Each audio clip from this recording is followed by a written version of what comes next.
I don't know if watching that one time is enough. I'm a little bit biased because I put that video together, but even I didn't see several things going on in there until I watched it like 8 or 9 times yesterday. I was listening to that song over and over again as I prepared the sermon, put it together. And in the bulletins, you can see I did load that one up to YouTube if you want to go and watch that again. And something very powerful is going on right at 3:16, incidentally. So I encourage you to look at that again. Well, once upon a time, there were 2,000 pigs. These cute little pigs were just minding their own business. If we could see this next slide. Just minding their own business. Doing what little pigs do. One more slide. Just hanging out, grazing. When a man came along and threw a bunch of demons in them,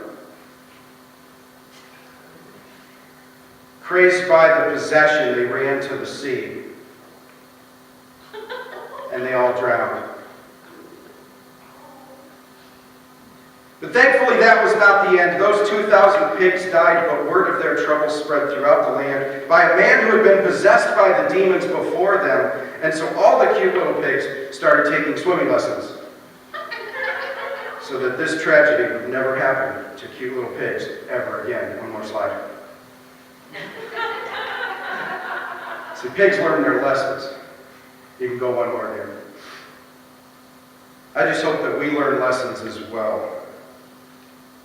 Matthew chapter 5, from the pig's perspective, doesn't really tell the whole story, though, does it?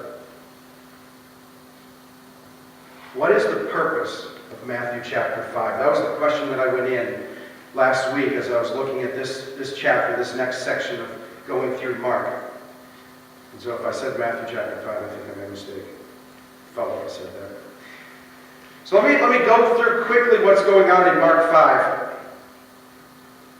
to see if we can catch the point. Well, first we have people that are afraid of a demon-possessed man. Or if you look at other accounts, there's a couple of demon-possessed men, but they're afraid of these demon-possessed men around the tombs. We have the demons who are afraid of Jesus when he shows up on the shore. Then we have people who are afraid of Jesus because he drove the demons out, destroyed the pigs. Then we have the pigs who are afraid to die, probably if they knew what was going on. We have the healed man who was afraid to go home because he asked Jesus if he could go with him. We have Jairus, who was afraid that his daughter was going to die. And then we have a woman healed of bleeding, afraid Jesus was going to be mad that she touched him and took that power. And then finally we have Jairus, who was afraid his daughter was already dead. And in Mark 5:36, Jesus said to the ruler of the synagogue, "Don't be afraid. Do not fear, only believe." That's what's going on in chapter 5. Do not fear, only believe. But believe what? We're not told exactly in Mark chapter 5 what we're supposed to believe. Believe that the daughter's going to live? Can't be that simple, because there's a lot more fear going on in that chapter than just Jairus' daughter. Well, if you want to know what we're supposed to believe, go all the way back to the top again. When Jesus landed on the shore, him and his disciples start to get out of this boat, and I have to think that his disciples are a little bit nervous. Because what you don't know yet is that this country of the Gerasenes was a Gentile place, settled and populated by Romans. And so they made their first stop at a non-Jewish settlement in the ministry of Jesus. So they're probably kind of wondering why Jesus had them pull over at this part of the shore. And then they see this demon-possessed man. And then when he sees them, he comes to them and cries out with a loud voice, "What have you to do with me, Jesus, Son of the Most High God? I adjure you by God, do not torment me." this today and next week. Chapters 5 through 7 demonstrate the identity of Jesus. Mark is trying to tell us who he is. And then we see in the parallel, Marks 9 through 11, demonstrating how various people respond to this revelation. As we've been going through Mark, you know that we've been going through it, looking at the bookends, the comparisons between the front and the back, leading to a central point in the middle. And these 3 chapters are about his identity. But I get ahead of myself. The first question we have to ask about chapter 5 is, why was Jesus there in the first place? As I mentioned in Sunday school, I talk about this all the time. Most of the time when believers read the Bible, we don't listen to what it's telling us. We just scan through it and say, okay, there's a story, there's a story, there's a parable, that's what happened. All these little things we can put together and learn to trust and follow Jesus better. But we're not reading what's actually being told to us. We see in chapter 4 last week, we just studied that in Sunday school this morning. For those of you who aren't joining us yet, I would welcome you to, because we're going in deeper into what the sermon was last week on chapter 4. But we saw that Jesus is saying to pay very close attention to what you hear. The reason for that is that you're not hearing it all. When you read through the scripture, you're not hearing everything. You got to pay attention to it. You got to see what's going on, or you won't really understand it. Because in this chapter, we have Jesus having left a crowd the day before, sharing the parable of the sower. There's too many people. He said, let's not go back to the house. Let's go across the sea. They get in the boat, and half the night they're going through the waters to the other side. And they go to another side that's not Jewish people anymore. What was his point? Further confusing, because as soon as he cast this demon out, and the people say, you got to leave. We're afraid. You're destroying our pigs. Could you please just go away? He doesn't walk somewhere that was his destination. He gets in the boat and goes right back. It almost seems like there was no purpose, no intent for why he even landed here.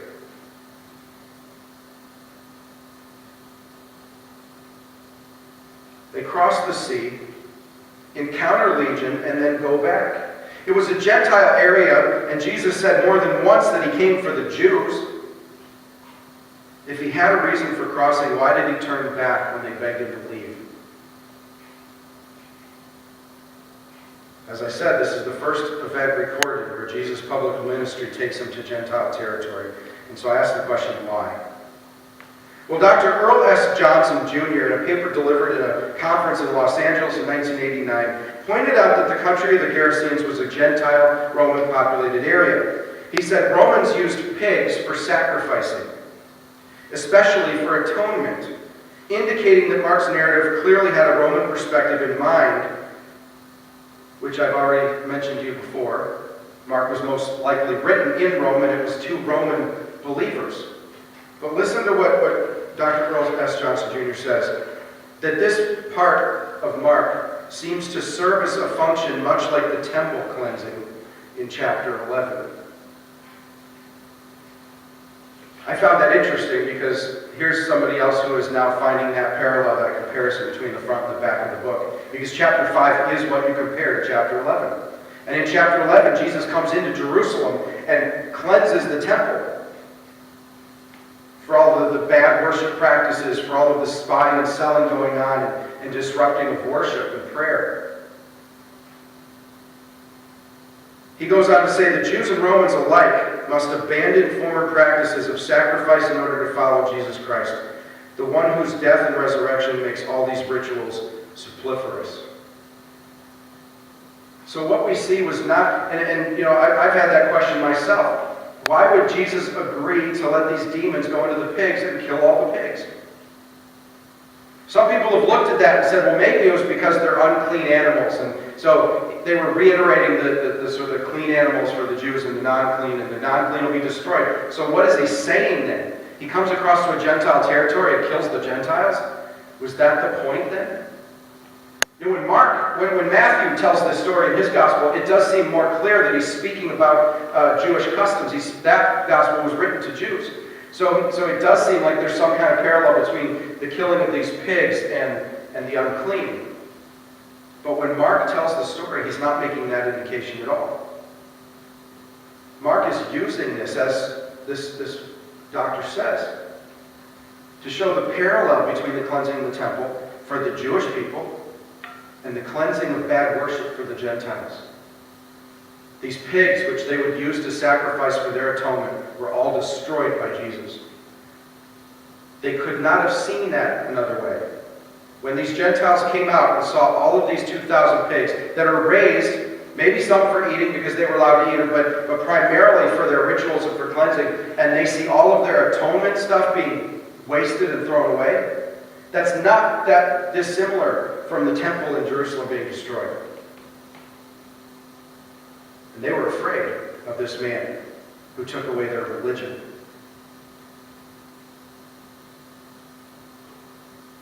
And then I have to think that in all of the Gospels, Jesus never did anything that he didn't intend to do.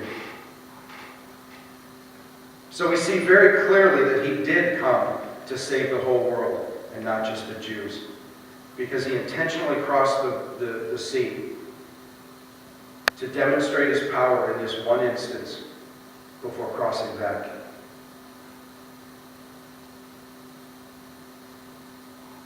I'm going to get back to that in a little bit, but when he crossed back to Capernaum, a synagogue leader named Jairus came to Jesus for help. We're given his name probably because Jesus knew him. If you've been following along, this was where Jesus lived, in Capernaum.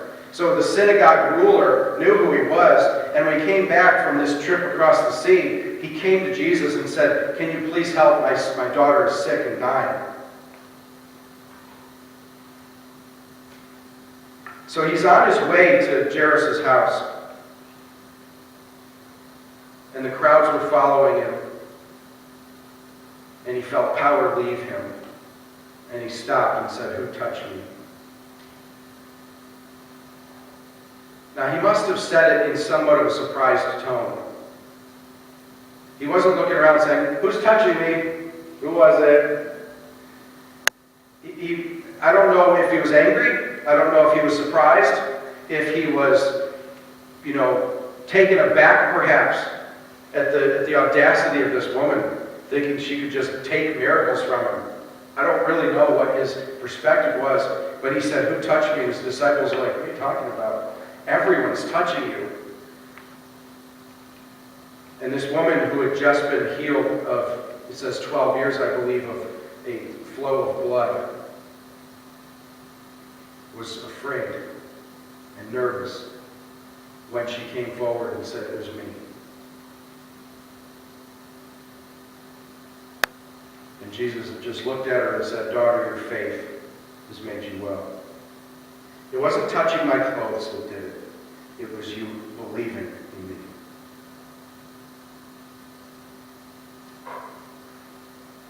So then what is the purpose of Mark 5? It would seem the only part of the story Jesus did not intend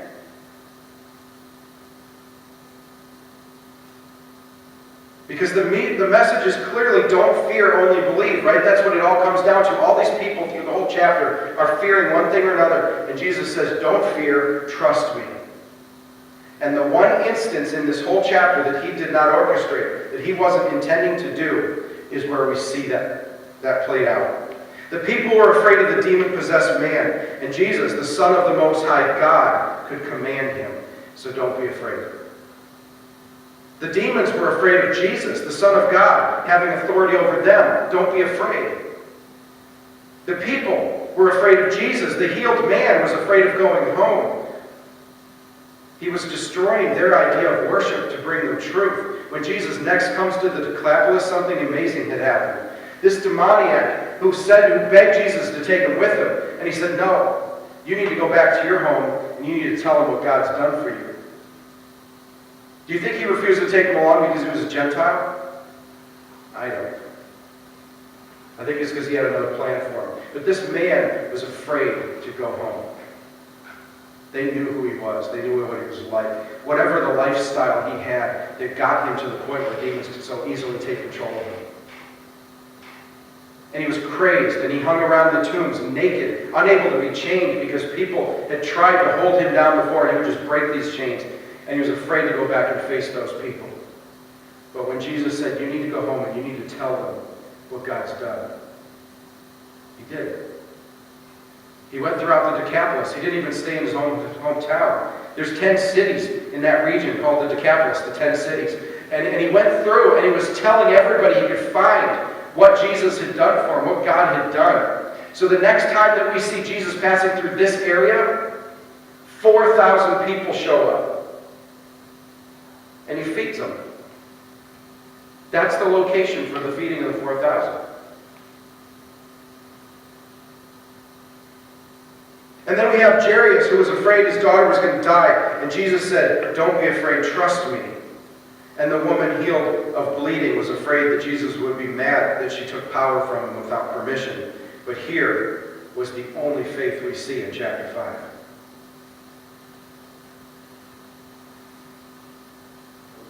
The only faith we see in chapter 5.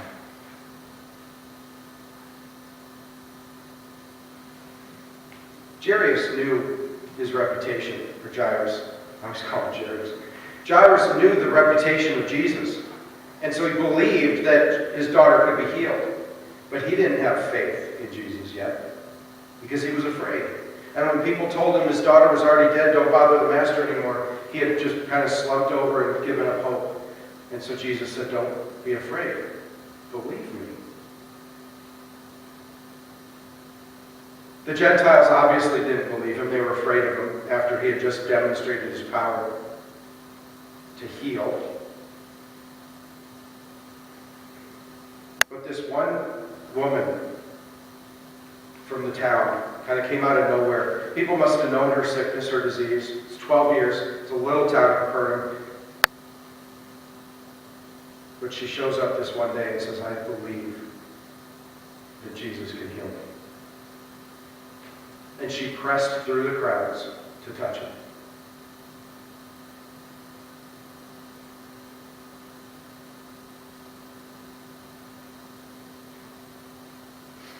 Jesus was sent here on a mission. His mission was to die. That's all he came for. He came to pay a penalty so that he could restore us to himself. But while he was about doing that, he sought out every person he could find. And I hope that the video made it clear that when he calls people names, when he was yelling at the Pharisees for what they did, he was not hating them.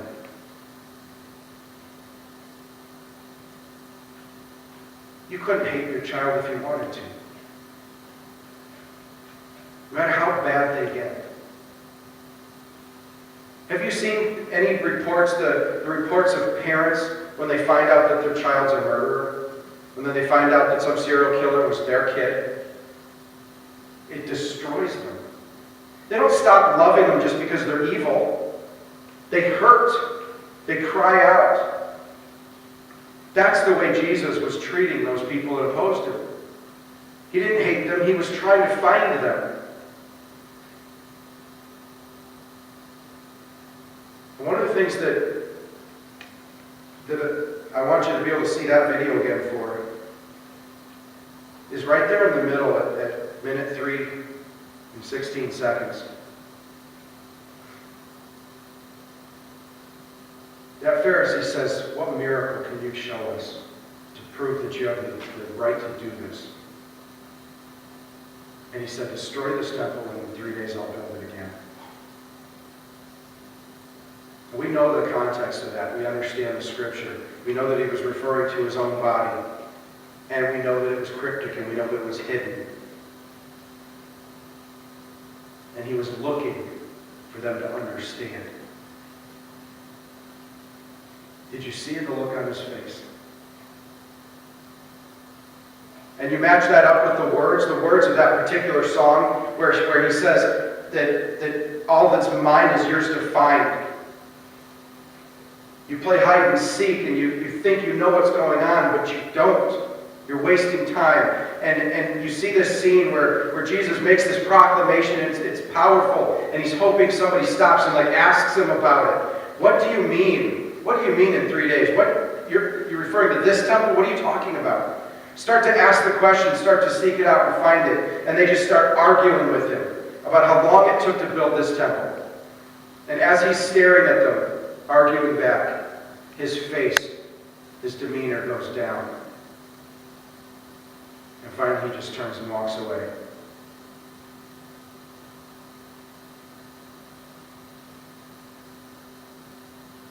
He came here to die for us. But while he was doing it, he wanted to draw us close.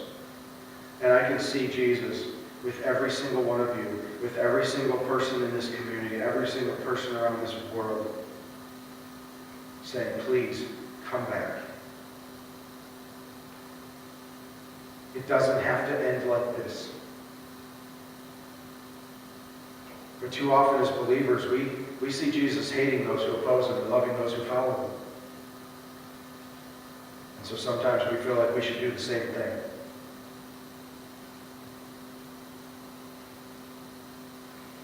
Like those innocent pigs, Jesus would take on the sins of the world and die. Like Jairus' daughter, Jesus would be risen from the dead. But the main point is this. Like that sick woman, we need to touch Jesus in faith.